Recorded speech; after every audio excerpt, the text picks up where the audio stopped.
국내 2002년도에 소개된 책인데요. 2019년도에 노벨 문학상을 받은 오스트리아의 작가 피터 한트케의 책입니다. 소망 없는 불행. 그 책 제목과 같이 그 내용도 굉장히 어둡습니다. 긍정적인 요소가 거의 없어요. 자기 어머니 죽음에 관하여 피터 한트케가 절제된 슬픔의 시선으로 기술합니다. 전쟁과 가난을 경험하면서 정말 행복하지 않았던 삶을 살았던 차별받던 시대의 한 여인으로서 자신의 어머니를 보게 되고, 또 자식을 지키기 위해서 사랑하지 않는 이와 이 재혼을 하고 술과 폭력을 일삼던 남편과 함께 살았어야 될 그 어머니, 그 소망 없는 인생 중에 이 독서를 통해서 자기 자신을 또 발견하게 되는데요.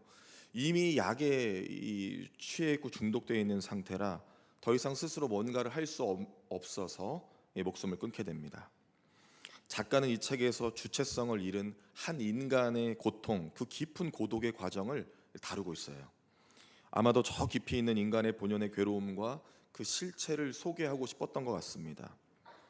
또 그에 반해서 제가 한 그림 하나를 준비했는데요. 이 프레드릭 왈츠라고 하는 작가의 소망이라는 작품인데 1885년의 작품이고요. 영국 런던 K 미술관에 있답니다. 여러분, 이렇게 그림을 보시면 희망이 생기십니까? 근데 이 그림의 제목이 희망입니다. 그 지구본과 같은 곳에 올라가 있는 한 여인이 앞을 보지 못한 채 그 비파의 모든 줄이 끊어지고 한 줄만 남아있는 상태. 실제로 이 그림을 보면서 많은 사람들이 희망을 얻는다고 하고요. 또 미국의 전 대통령인 오바마도 자신의 연설 가운데 이 그림을 사용하면서 희망에 관한 메시지를 전한 적이 있다라고 합니다. 네, 됐습니다. 근데 제가 그 책을 또 말씀드리고 또 그림을 이렇게 보여드렸는데, 참 진정한 소망이란 무엇인가를 고민하게 되었습니다.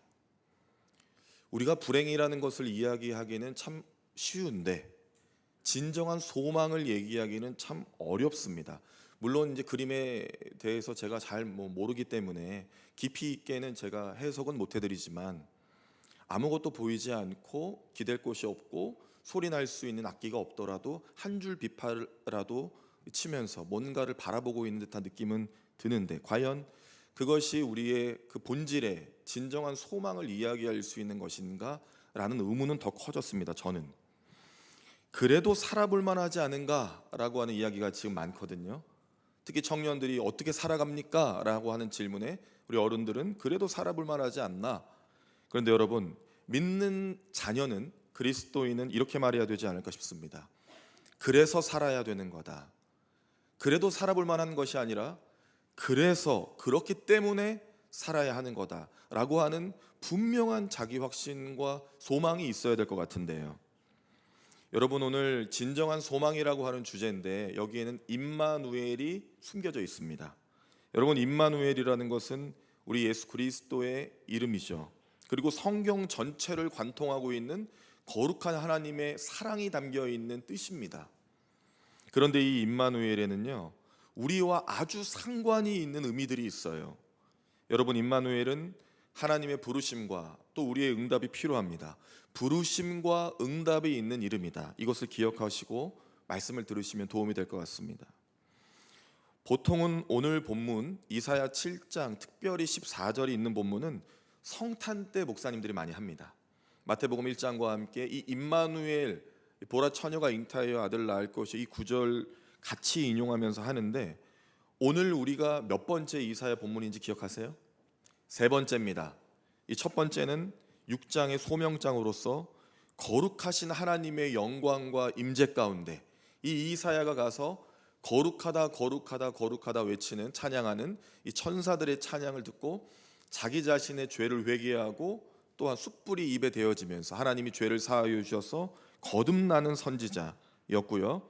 두 번째는 망했다 라고 하는 현재의 이스라엘 상태와 자기 자신을 가리키는데, 하나님께서는 가서 예언해라.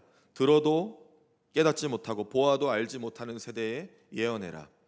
다 망한 것 같을지라도 거룩한 씨가 그루터기처럼 남아 있어서 이 소망이 될 것을 말씀하세요. 그리고 오늘 세 번째입니다. 진정한 소망이 무엇인지, 도대체 이사야는 무엇을 말해야 하며 하나님께서는 무엇을 전하고 싶으셨는지의 핵심이 나오고요. 이사야 관련 본문 세 번째 설교이자 또한 마지막 설교가 되겠습니다. 임마누엘입니다. 우리가 7장 10절부터 읽었는데 1절에서 9절의 내용도 알아야겠습니다. 현재 북왕조 이스라엘의 왕은 베가입니다. 그리고 아람의 왕은 르신이에요. 이 베가와 르신이 힘을 합칩니다. 왜냐하면 그 당시 패권자였던 아수르가 너무 위협적이어서 그 아수르에 대항하려면 동맹을 했어야 되거든요. 그래서 이 북왕조 이스라엘과 그리고 아람의 연합군이 반아수르 동맹을 결성해요. 그래서 대치하게 됩니다. 그때 이 북왕조 이스라엘과 아람의 연합군이 이 남유다 왕 아하스에게 가서 말하죠. 너도 합류해라. 유다도 함께하자. 우리가 힘을 합쳐서 아수르를 무찌르자라는 거예요. 그런데 아하스가 거절합니다. 그런데 그 상황 중에 이 북왕조 이스라엘과 베가와 아람의 연합군 르신이 이제 공격을 취해오죠. 침략을 합니다. 그 상황 가운데 하나님께서는 이사야를 아하스 남유다 왕에게 보내셔서 북이스라엘과 아람의 연합군을 두려워하지 말라라고 전하세요. 4절에 보면 연기나는 두 부직갱이 그루터기에 불과하다고 말씀하세요. 그러니 너희는 두려워하지 말라라고 하세요. 그러면서 9절로 하나님의 예언을 믿을 때 보호해 주시겠다는 말씀을 주십니다. 그러니 너는 두려워하지 말고 나의 말을 청종하고 지키라는 거예요. 그런데 여러분, 이 정도 전개가 되는 걸 보니 아하스가 꽤 괜찮은 인물 같습니다. 그런데 우리가 이 전반의 이해를 위해서 아하스를 좀 알아야겠습니다. 아하스의 이름의 뜻은 괜찮아요. 여호와가 붙잡고 있다라고 하는 뜻이 아하스의 뜻입니다. 그런데 이 인물이 아주 별로예요. 유다의 12번째 왕으로서 16년 동안 통치하는데 그 다음 왕 히스기야와는 너무나 비교가 되는 사람입니다. 재위 기간 동안에 하나님의 말씀을 듣질 않아요. 강대한 나라를 따라갑니다. 우상을 숭배하고요. 성전의 기구들을 버리고 성전을 회파한 인물이 바로 아하스예요. 그는 죽고 나서 왕들의 묘실에도 들어가지 못하는 수치를 겪습니다. 그러니 아하스라고 하는 인물은 히스기야와는 너무나 대조적인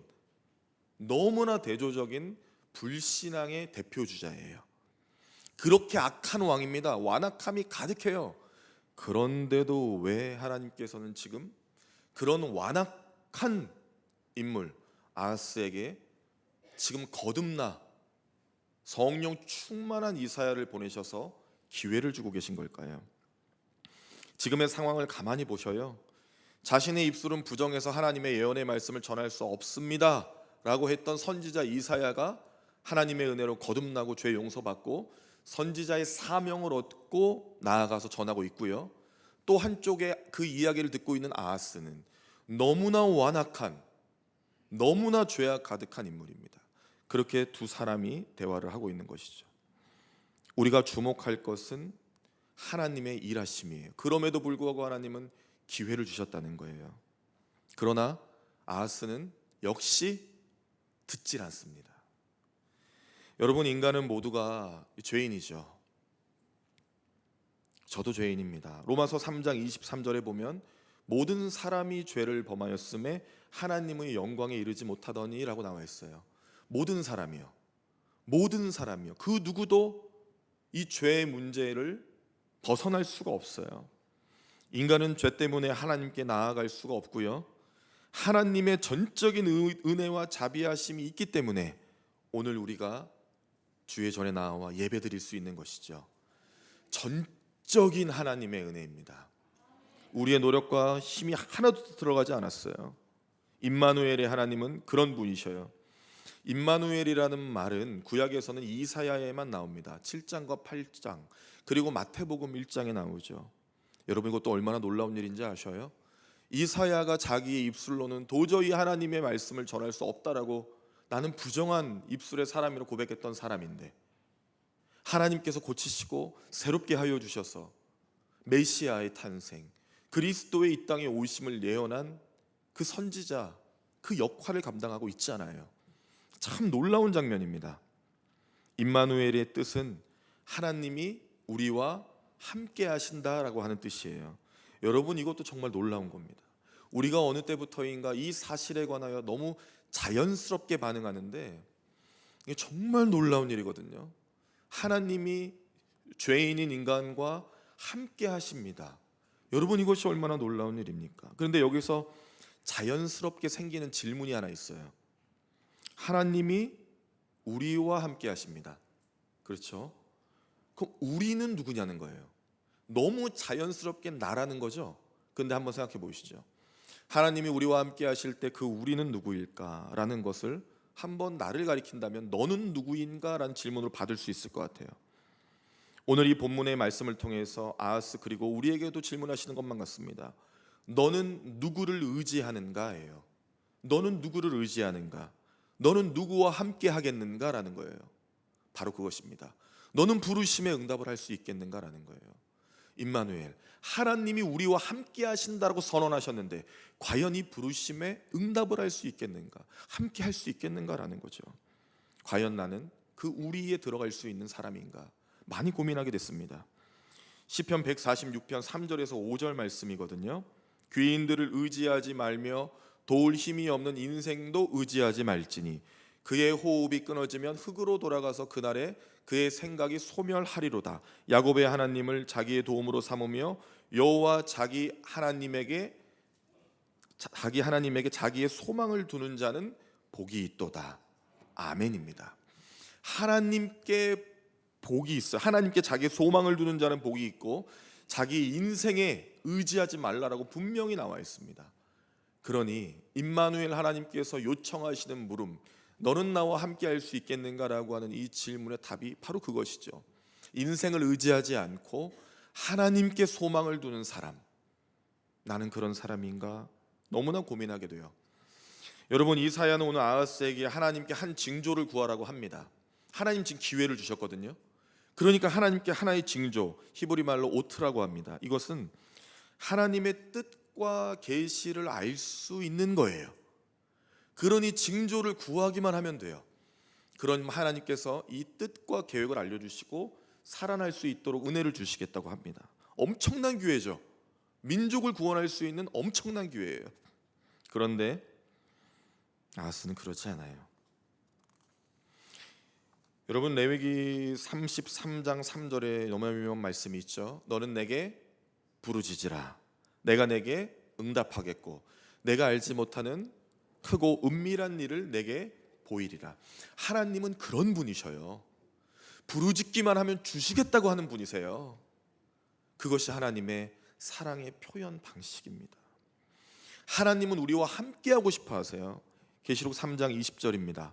볼지어다 내가 문 밖에 서서 두드리노니 누구든지 내 음성을 듣고 문을 열면 내가 그에게로 들어가 그와 더불어 먹고 그는 나와 더불어 먹으리라. 아멘. 과연 나는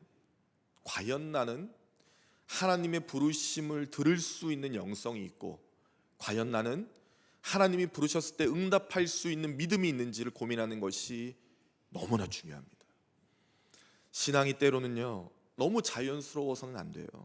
불편한 지점들도 있어야 됩니다. 하나님께 내가 응답을 드리고 있는지, 과연 정말 임마누엘의 하나님이 내 안에 계신 게 맞는지, 그런 확인이요. 오늘 아하스를 한번 보실까요? 12절이죠. 아하스가 이르되 나는 구하지 아니하겠나이다. 나는 여호와를 시험하지 아니하겠나이다 한지라. 얼핏 보고 들으면 꽤 괜찮은 믿음의 소유자같이 보이기도 합니다. 오해죠.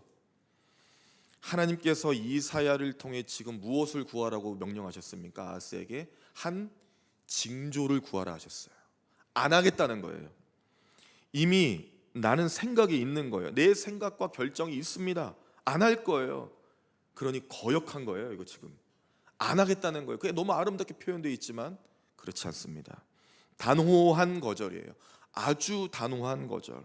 원어의 해석을 해보면 영원히 구하지 않겠대요. 영원히.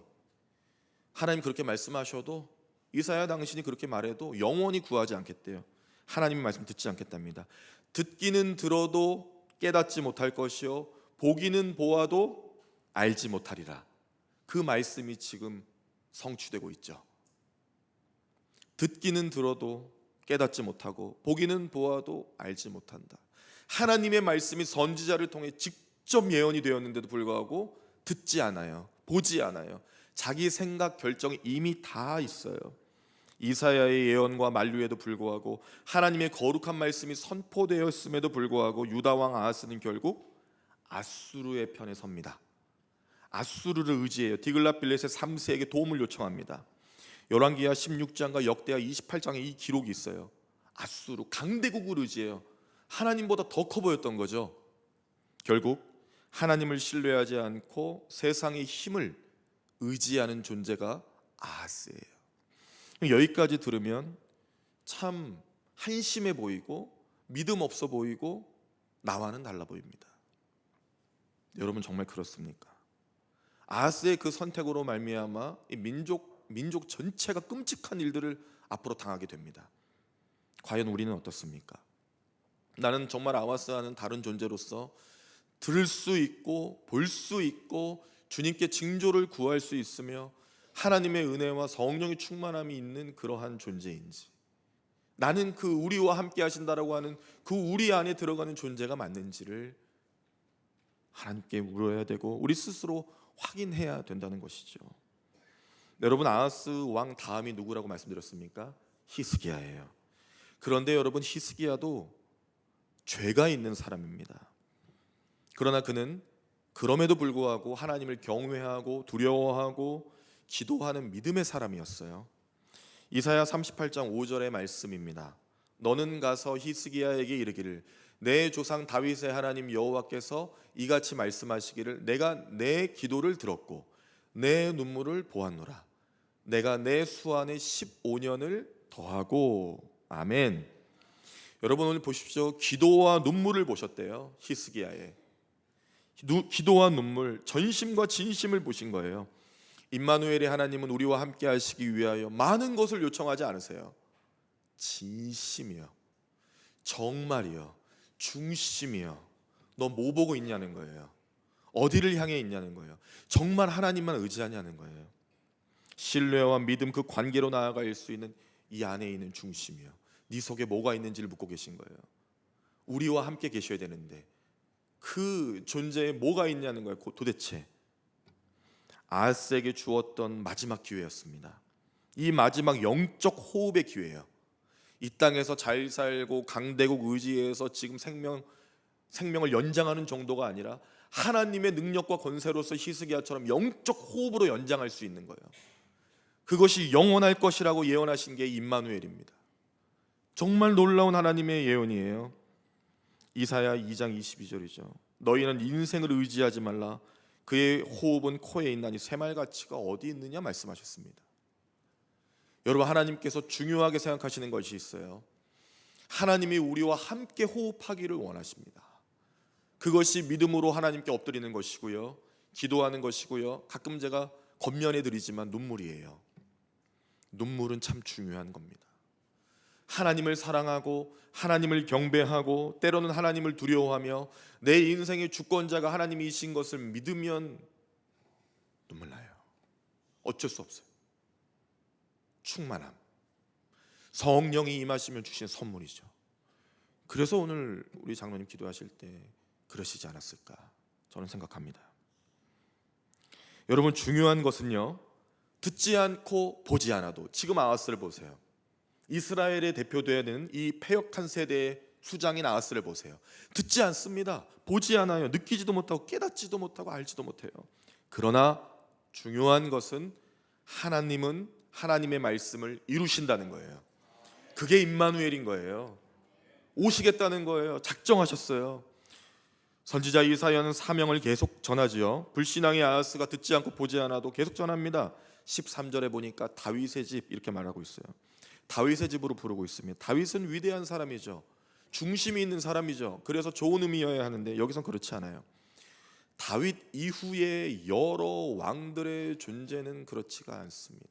그리고 다윗의 집이라고 하는 표현이 이제는 인간의 자리에 유한한 한계성, 나약한 존재, 그런 것을 지칭하고 있어요.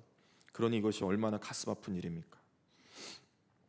하나님께서 이제 아하스에게 주셨던 그 마지막 기회를 거두실 차례입니다.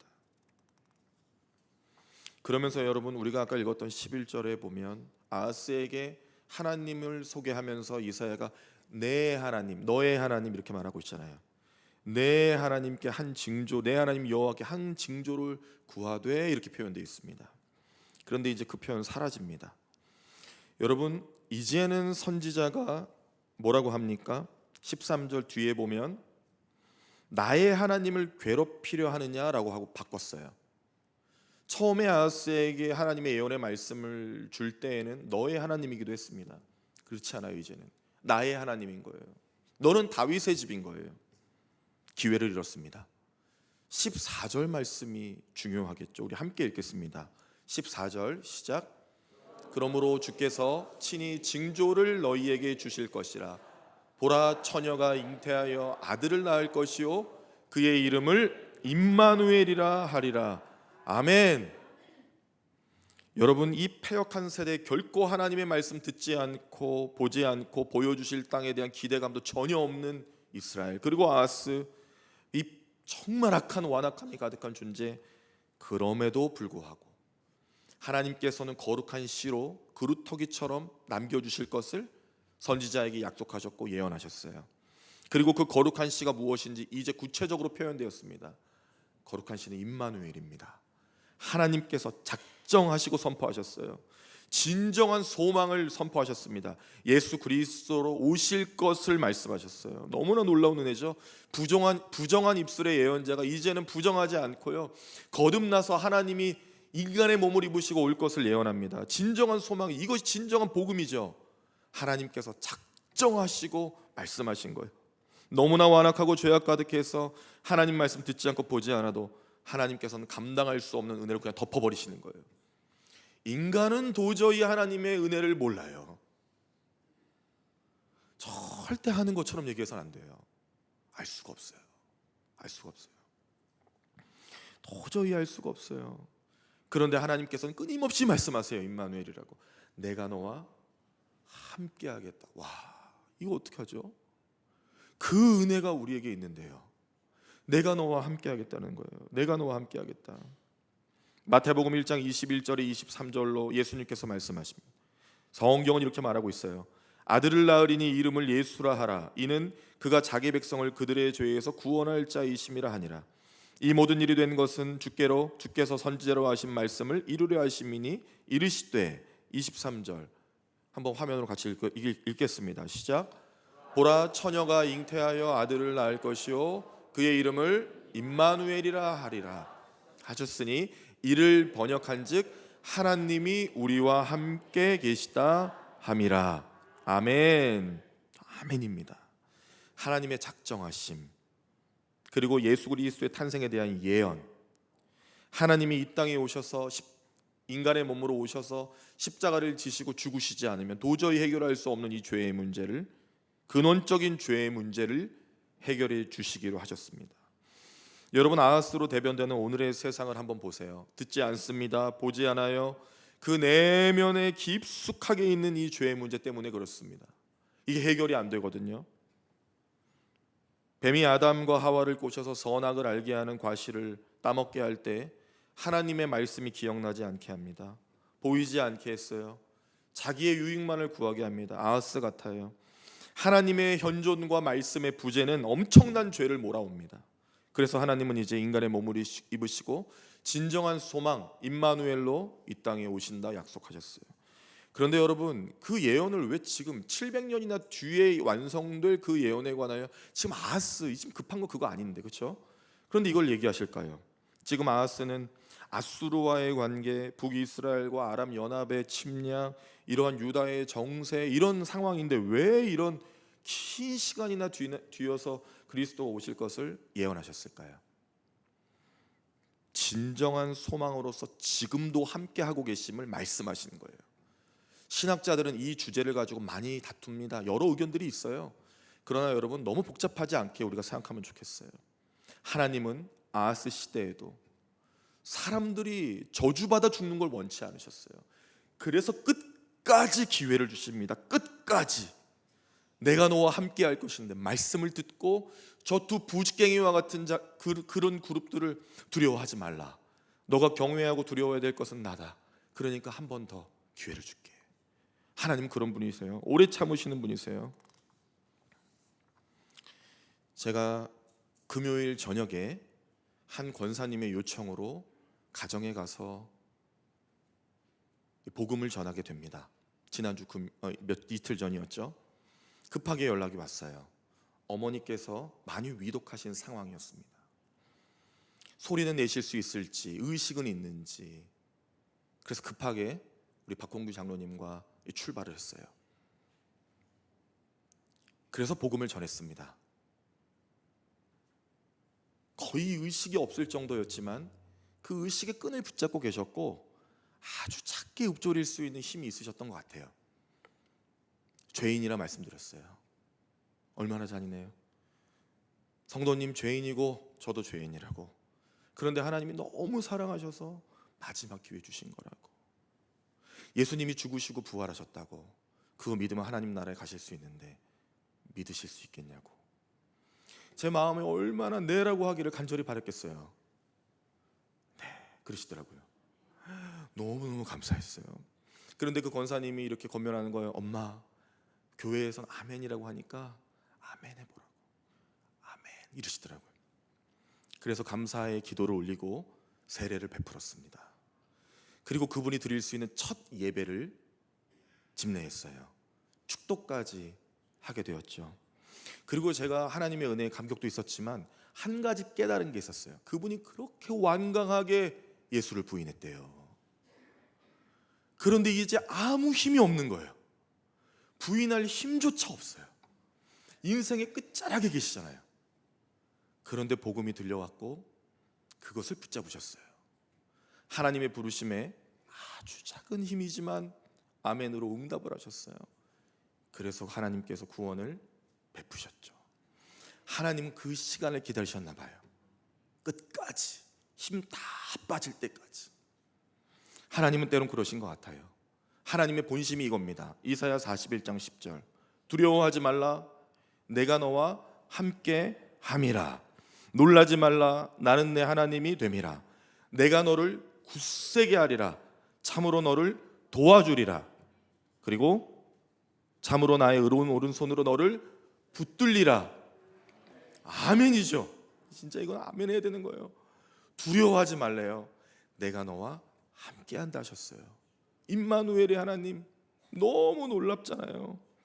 그런데 얼마나 간절하게 사랑하시는지, 굳세게 할 거고 도와줄 거고 막 붙들 거고, 이건 어디 보면 연애할 때 막 잡는 것처럼 말이죠. 하나님이 그렇게 간절하게 우리를 사랑하셔요. 여러분, 하나님의 부르심에 적극적인 응답을 하실 수 있는 우리 남부교회 교우들 다 되시길 바랍니다. 하나님이 나를 불렀다 딱 느껴지면요, 그냥 뛰어가세요. 하나님의 말씀이 오늘 내게 왔다, 이거 놓치시면 안 돼요. 이 감동과 은혜가 내 안에 있다, 소극적으로 끌려가시면 적극적으로 반응하세요. 하나님, 내가 여기 있습니다. 여기 있다고요. 김 목사 여기 있는데요. 어디로 갈까요? 막 이걸 오지라베라고 하나요? 하나님, 나 어디로 가면 좋을까요? 저를 보내주옵소서. 이해할 수 없지만 그 말씀 순종하겠습니다. 전하겠습니다. 따르겠습니다. 복음을 전하며 고난과 환난이 있더라도 주를 위하여 살겠습니다. 그럴 수 있는 적극적인 응답이요.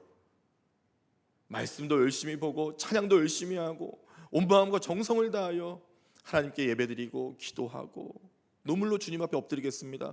주님, 내가 여기 있습니다. 그럴 수 있는, 그때 임마누엘을 선포할 수 있는 은혜가 우리에게도 있길 바랍니다.